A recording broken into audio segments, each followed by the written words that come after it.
Welcome to Reread, where I'm rereading through the expanded universe in chronological order, going through the Jedi Apprentice series.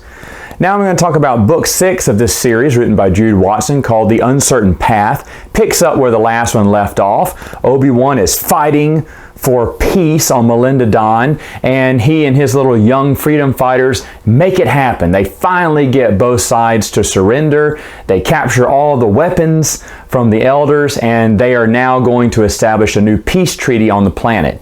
Meanwhile, Qui-Gon is taken back Master Tal. She is getting treatment, but she will never see again. She is assigned a droid by Yoda called, I think it's 2J. And 2J is kind of annoying. He's always mothering Tal, like, what can I get you? Let me help you with this. Let me help you with that. Let me feed you some soup or something. You know, but Tal hates that 2J watches over him so much, but because he's a gift from Yoda, she has to keep him around for a while. Meanwhile, Qui-Gon's still struggling with Obi-Wan's betrayal, what he sees as betrayal, and when he finally talks to Master Yoda about it, Yoda talks to him about it. Qui-Gon does not want to talk about it, but Yoda reminds him, hey, you do things against the Council's wishes too. You know, like, you were the same too as a child too. You know, all Yoda's little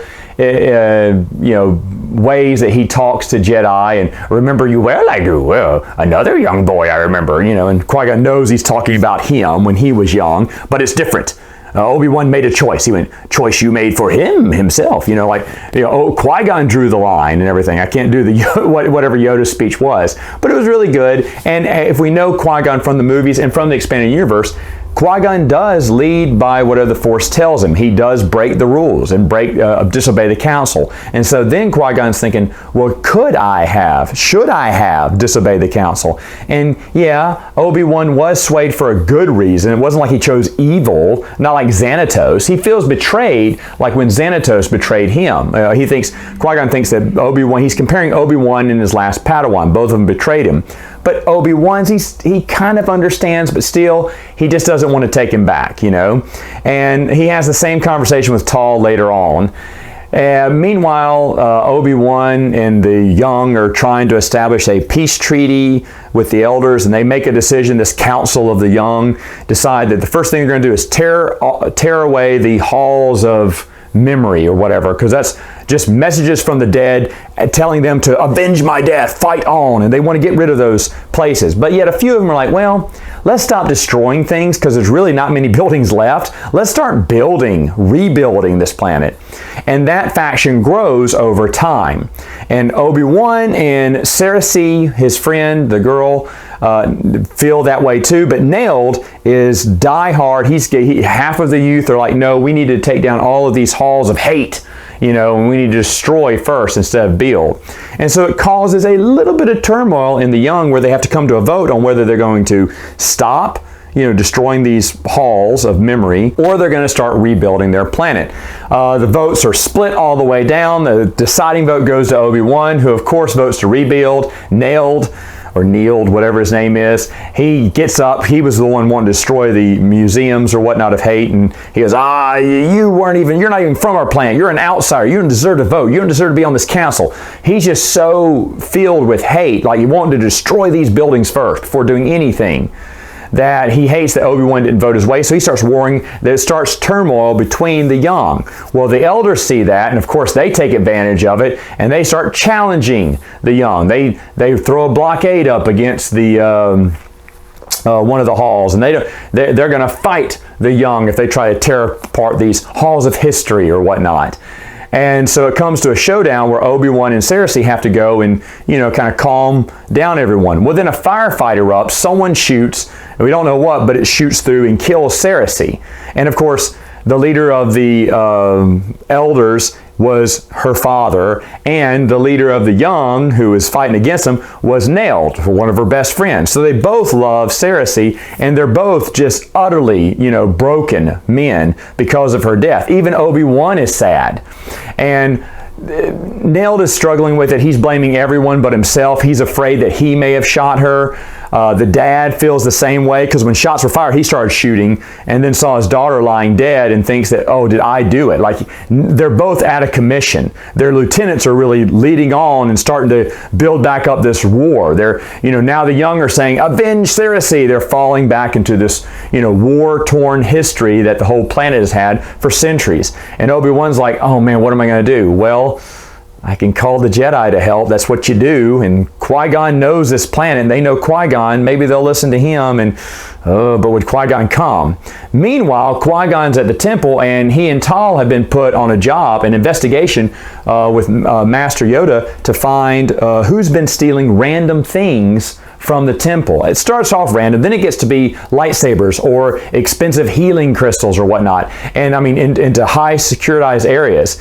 And so Qui-Gon is interviewing everyone. There's lots of suspects. They find who they think may be a top suspect, Bruck, who was from the very first book, who fought Obi-Wan. He's their prime suspect right now because he was supposed to meet someone in the gardens. And it's a mystery person who they don't know who it is, but he knew the Jedi Temple. So could it be Xanatos? That's the thing. That's what you're thinking right now. But at this moment, we don't know. It's just someone else. So some skullduggery is afoot.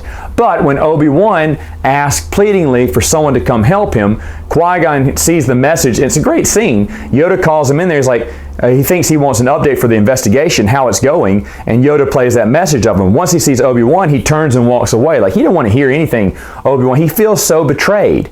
But then he hears Obi-Wan's voice pleading for help, pleading for Qui-Gon, and Qui-Gon decides, well, I'll go. And the whole trip there, it's fun when they meet for the first time. Obi-Wan's like, okay, I knew this would be awkward, but boy, this is awkward. He's not talking and whatnot. And then the next chapter, it shows Qui-Gon. When he sees the boy, he's mad a little bit, but that anger washes away because he understands that Obi-Wan is just trying to do the right thing. But can he forgive and forget Obi-Wan and bring him back as a Padawan? That's what Qui-Gon doesn't know. Now, of course, Qui-Gon being Qui-Gon, this is why Jude Watson does a great job, because Qui-Gon is written brilliantly in this. Okay, this is basically where we get most of his personality from the expanded universe. And it would make sense that Qui-Gon has this little turmoil. Yes, he's been betrayed by Obi-Wan, but he knows that he's the kid, Obi-Wan, is destined to become a great Jedi Knight. But Qui-Gon's like, maybe I'll just leave it to someone else now. I don't know if I can do this. So there's some, he's trying to be fair, but at the same time, he's dealing with his own feelings as well. Meanwhile, of course, they're trying to have to figure out what happened, who killed Cersei, and it turns out that there is a lieutenant, of course, always, underneath Nail the Young, who wants to rule the planet, and he set up a sniper. And Obi-Wan, using his Jedi, trance to kind of look back at that scene, remembers there was a glint on the rooftop. But it was a cloudy day, so it wasn't the sun like he thought it was. There was a sniper on the roof. Well, Muat, or whatever his name is, he's the one that put the sniper on the roof who killed Cersei. And so when that's revealed, it kind of unites the father from the elders, the best friend from the young, and they take him down, and not really a battle, but they just take him down. It's kind of cheesy, but Cersei recorded a death holovid, but instead of preaching hate, she preached peace. And I'm like, well, I get it, and I can't, it's hard not to judge these as adult novels because they're so good. They are so good. And you're like, come on. Like, she really knew she was going to die at that moment. They achieve peace, and she makes a death video anyway. Why would she do that? Well, she had a feeling that she would die for this cause. And if she feels she's going off to stop a conflict, and if she dies, if you thought you're going to die, then don't go. It's a children's book, okay? I have to forgive it for that. But Cersei gives a little speech, her holovid speech. Everyone lays down their weapons, they're tired of fighting. Yeah, And then there's going to be peace now on Melida Daan. You knew that was going to be nice. Anyway, during this, Qui-Gon has handed Obi-Wan back his lightsaber. Obi-Wan fought with his lightsaber toward the end here.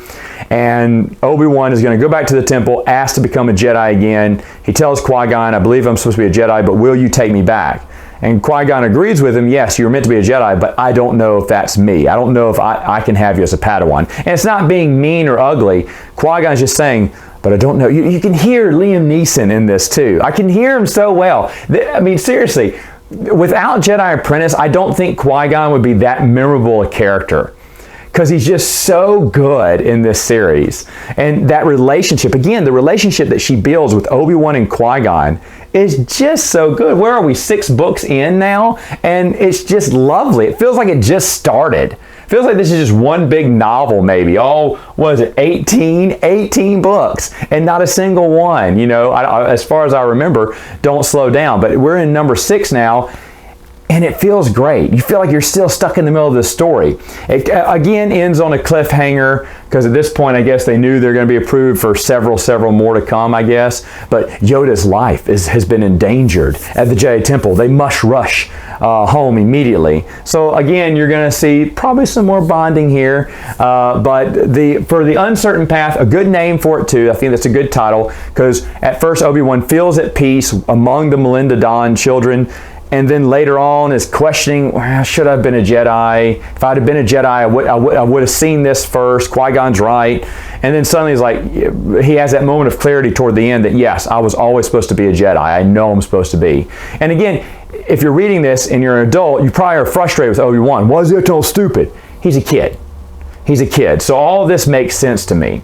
So again, bravo for a bunch of young adult books and to have me still raving about it through the reread. All right, so what about book 7? Well, I'll review that one next time.